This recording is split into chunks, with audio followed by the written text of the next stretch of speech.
Assalamu alaikum students. Today we are going to study social studies class 5 lesson number 3, life in desert and forest region. As we have studied all about the deserts and we were studying about the forest regions.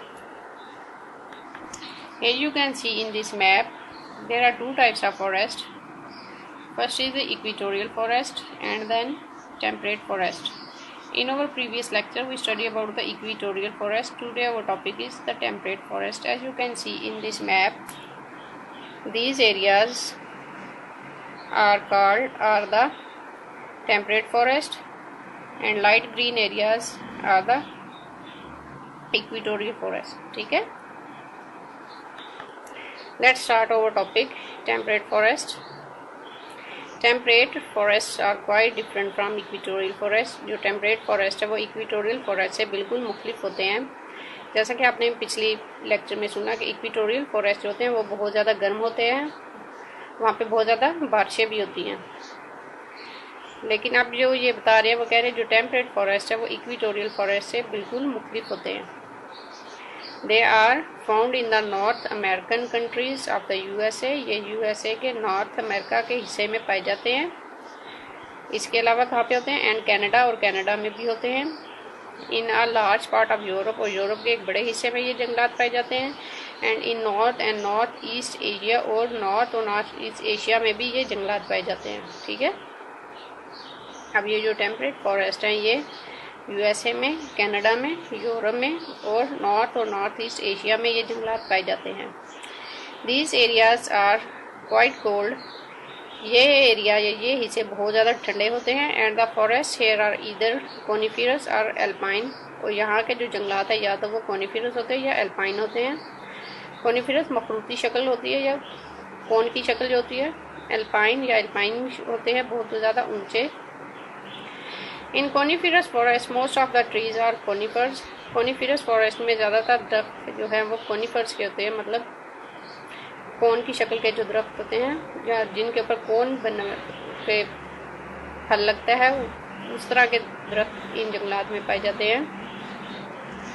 They are usually very tall and have narrow needle like leaves. ये अमूमन बहुत ज़्यादा ऊंचे या लंबे होते हैं और उनके जो पत्ते होते हैं वो तंग नीडल मतलब सुई की तरह के बारीक होते हैं. And bear cone shape fruits, और इनके ऊपर जो फल होते हैं वो कोन की शक्ल के होते हैं. द ट्रीज ग्रोन और hilly slopes, their long roots keep them from falling over. पहाड़ी जो स्लोप्स होती हैं, पहाड़ों की जो स्लोप्स होती है, वहाँ पे जो दरख्त उगते हैं उनकी जो जड़ें हैं वो बहुत ज़्यादा गहरी होती हैं और जो उनको गिरने से बचाती हैं. They also help to keep the soil from being washed away, और वो मिट्टी को भी गिरने से या बह जाने से रोकती हैं. मतलब इनके जो दरख्तों की जो जड़ें होती हैं वो बहुत ज़्यादा गहरी होती है जो इनको गिरने से बचाती हैं, और इसके अलावा जो वहाँ पे मिट्टी है उसको भी बह जाने से बचा लेती हैं. The shape of the leaves keeps them from losing moisture, और जो पत्तों की शक्ल है वो उनमें से नमी को ख़त्म होने से बचाती है. Some of the trees found in these forests are. इन जंगलात में जो चंद या कुछ दरख्त पाए जाते हैं उनमें से कुछ ये हैं. द फिर होता है स्नोबर का दरख्त. पाइन का दरख्त. सप्रूस सफेदे का. साइप्रस ये भी स्नोबर के दरख्त की एक किस्म है. जूनिपर्स ये सदाबहार दरख्त हैं. Redwood, Sidar and larch. Sidar होते हैं देवदार के दरख्त, और लार्च ये भी देवदार के दरख्त की ही एक किस्म होती है. यानी कि अब वो ये कह रहे हैं इन जंगलात में जो पौधे दरख्त पाए जाते हैं वो ये सब हैं. ठीक है, जिनके अभी मैंने नाम लिए हैं. On the higher slopes there are alpine forest.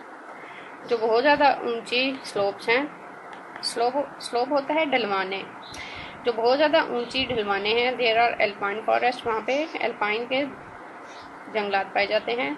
The trees in alpine forest do not grow very tall.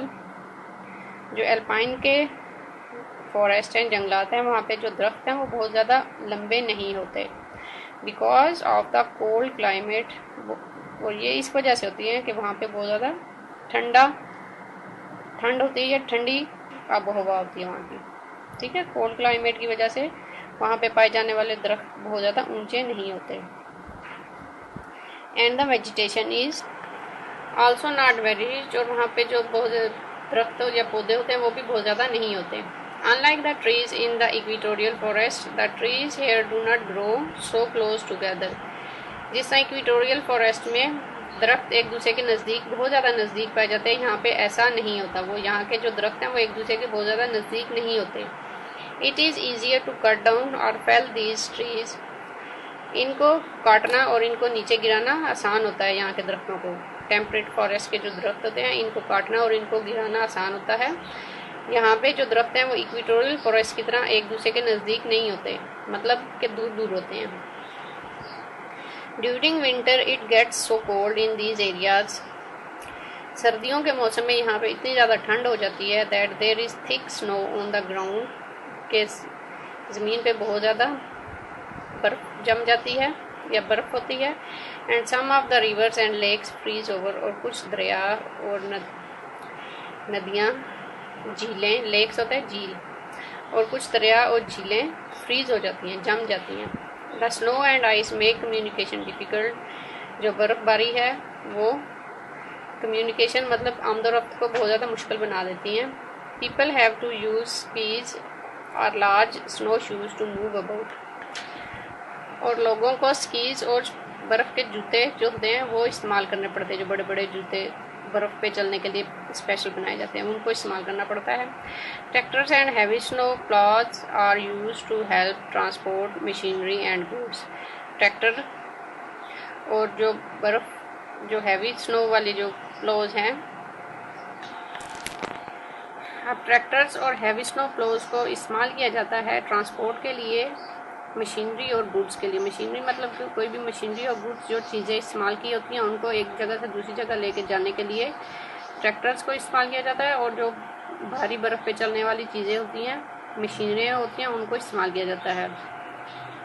जैसा कि आप ये पिक्चर में देख सकते हैं, the forest in the winter, ठीक है, एन एल्पाइन फॉरेस्ट, ठीक है। There are many animals such as lynx. वहाँ पे बहुत से जानवर पाए जाते हैं, जैसा कि लिंक्स मतलब जंगली बिल्ला, बियर, रीच, वुल्व्स भेड़िए, मूज, हिरन, एंड डियर, ये भी हिरन है। मूज एंड डियर ये दोनों ये हिरन की ही किस्म होती है। ये सारे जानवर इन जंगलात में पाए जाते हैं इन द टेम्परेट फॉरेस्ट में, ठीक है। And because of the cold, और ठंड की वजह से, most of them have thick coat of fur. बहुत ज़्यादा ठंड होने की वजह से इनमें से ज़्यादातर जानवरों के ऊपर फर होती है। There are smaller animals too, वहाँ पे छोटे जानवर भी पाए जाते हैं। And a variety of migratory birds, और बहुत ज़्यादा तादाद में हिजरत करने वाले परिंदे भी होते हैं। Some of the larger animals are hunted और ट्रैप्ड फॉर देयर फर। कुछ बड़े जानवर उनका शिकार किया जाता है या उनको पकड़ लिया जाता है उनकी फर की वजह से। वहाँ पे जो कुछ बड़े जानवर होते हैं उनको उनकी फर की वजह से उनका शिकार किया जाता है या उनको पकड़ लिया जाता है।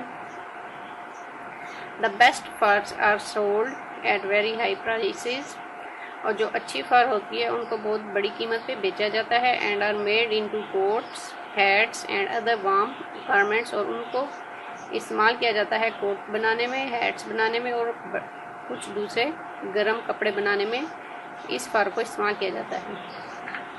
होवेवर, ताहम fewer animals are now being hunted. अब वहाँ पे बहुत थोड़े जानवरों का शिकार किया जाता है, because there are laws to protect wildlife species, क्योंकि अब वहाँ पे कवानीन बन गए हैं कि जंगली ज़िंदगी की हिफाजत की जाए। Many people also feel very strongly, और कुछ लोग बहुत मजबूती से इस बात को महसूस करते हैं that animals should not be killed for their fur और स्किन। वहाँ पे बहुत ज़्यादा लोग ऐसे भी हैं जो ये महसूस करते हैं कि जानवरों को उनकी फर या उनकी जिल्द की वजह से मारना नहीं चाहिए, ठीक है। ये था हमारा आज का टॉपिक टेम्परेट फॉरेस्ट, और आज हमारा ये चैप्टर भी कंप्लीट हो गया है। अपनी नेक्स्ट वीडियो में हम इसी एक्सरसाइज को डिस्कस करेंगे। आज के लिए यहाँ तक ही हम पढ़ेंगे। अल्लाह हाफिज़।